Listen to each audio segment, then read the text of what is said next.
So someone spills something and they don't clean it up. Yeah, they slop their coffee on the kitchen floor, and you hear someone say, "Oh, I'll let her clean it up." There's just so many ways where we leave our mark in our environment, where we take up space, and some of us have just never gotten the memo that we need to pick up after ourselves, and some of us never will. They just never will. There's nothing wrong with them. It's not that they don't hear or see or know what's going on. They just won't. There's the lack of respect there. There could be a lot of other things going on there too, including passive aggressive, you know, uh, venting your anger on an innocent party, an innocent member who happens to, innocent human being who happens to cohabitate, share the same space with you. That could be a lot of things going on there. We live with continuous frustrations, and we all have different standards of how we want to live. I didn't realize that.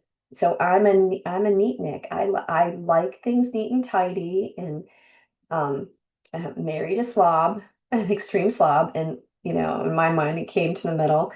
But the kids, when they moved out of the house, I realized I wasn't living with one slob. I was living with four slobs. Oops. Sharing a little too much here, I guess. But it was an important insight to realize that just because that was my comfort zone doesn't mean I get to dictate that to everybody else. In a household, there's some important aspects of maintaining cleanliness, especially if you've got a baby crawling around on the floor and putting everything in their mouth. But at any rate, I digress.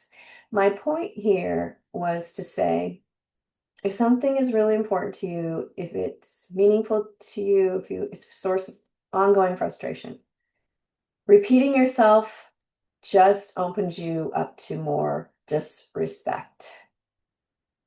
So, what I like to say, particularly to the women in the group, is think it through, say say it once, and don't say it again.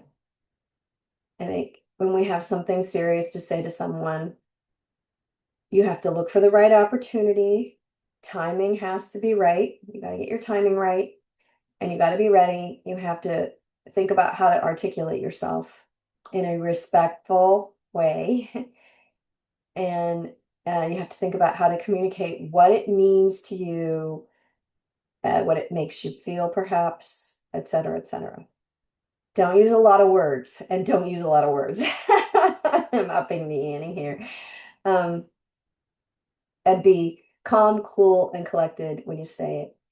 And think of it as we don't have a lot of opportunities in our life to say what we really mean. What we do is we just fill the airwaves with our frustrations, and the other person refuses to listen. And at times they're like, la, la, la, la, la. And of course, rife with disrespect. So, in respect for the other person, plan it out, time it, choose your words carefully, and then out of respect, the utmost respect for yourself, say it once. You're not obligated to repeat yourself. Say it once and accept the outcome and move your little ship forward. The other important thing to remember is, as I approach a sink full of dishes, is that I'm the one that really likes to have an empty, clean sink in the morning because I cook. I like it clean. And so when I clean up, that's because it's my preference and I'm serving myself, my higher power, and myself. And I can't take that kind of ongoing thing and give other people that kind of power over me. I can choose to live somewhere else. I can choose to live with other people. But you don't want to divorce your husband because he doesn't clean up his dishes, kind of thing. So there's so many words in the English language. There's so many. Go through them. Pick your words really carefully. Best if you say them sweetly. And leave it up to them, because even the most hardened criminal, they've got a conscience. They got a conscience. They know what they're doing. They don't need you yapping. That's like, oh, I'm gonna not pick up after myself, and she's gonna, whip me with words. So I'm really paying the price for it anyway. It's not a freebie. So, out of deep self-respect, it's respect for yourself. You don't repeat yourself. You don't repeat yourself. You take notes. Yep. See who you are. See how you are. Yep. Thinking about this marriage, thinking about this relationship, taking notes, of course. And you move on. You don't let it fester. You don't use sarcasm. So one thing about sarcasm that I learned, it was really simple and an elegant thought when I was a teenager, is sarcasm was the weapon of the weak. And when we repeat ourselves and we're just throwing, judgments and nasty words, it shows where we're vulnerable, and it shows that we're kind of flailing. And you don't want to live like that.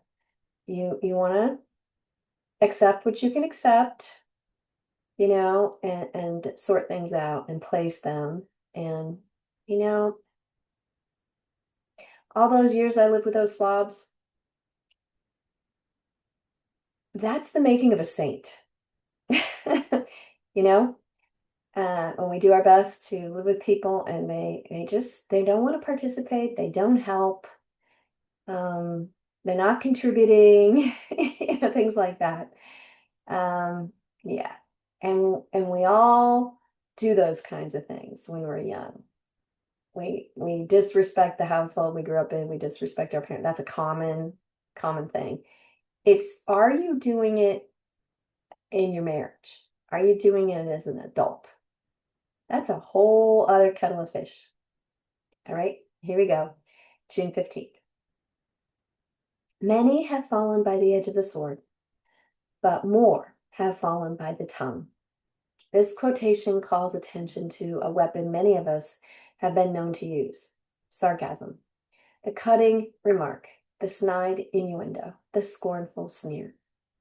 If I could see myself uttering these verbal assaults, I would not be proud of the picture. So why do it? When I am angry or frustrated, I may get momentary satisfaction in scoring a hit, but does sarcasm get me what I truly desire? Will attacking someone else help solve the problem between us? Is this really the way I wish to behave? Of course not. Sometimes I feel helpless and angry. When that happens, I might try calling an Al-Anon friend or going to a meeting where I can get some perspective.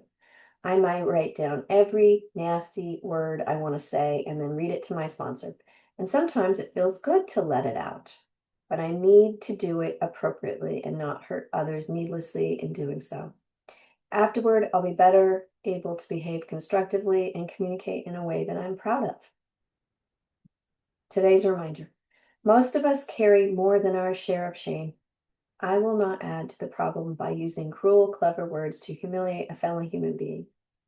In doing so, I would be shaming myself. And here's the quote: everyone in an alcoholic situation deserves and needs extra loving care. So I'll read that with the substitution. Everyone in a gaming addicted family situation deserves and needs extra loving care. And that's from living with sobriety. So remember that the addict in your life, they're consumed by something, and their words and actions and judgments aren't a good reflection of their humanity. They are representative of the addiction. people like to say, oh, that's the addiction talking. That's what the addiction would do. I like to completely strip it away from the human being. I wouldn't quite go that far. But um, context is important. And when someone is suffering from addiction in your household, it truly is a trial. So be gentle and kind with yourself. So you have the ability to be gentle and kind with others. That's the practice. That's what we practice, kindness.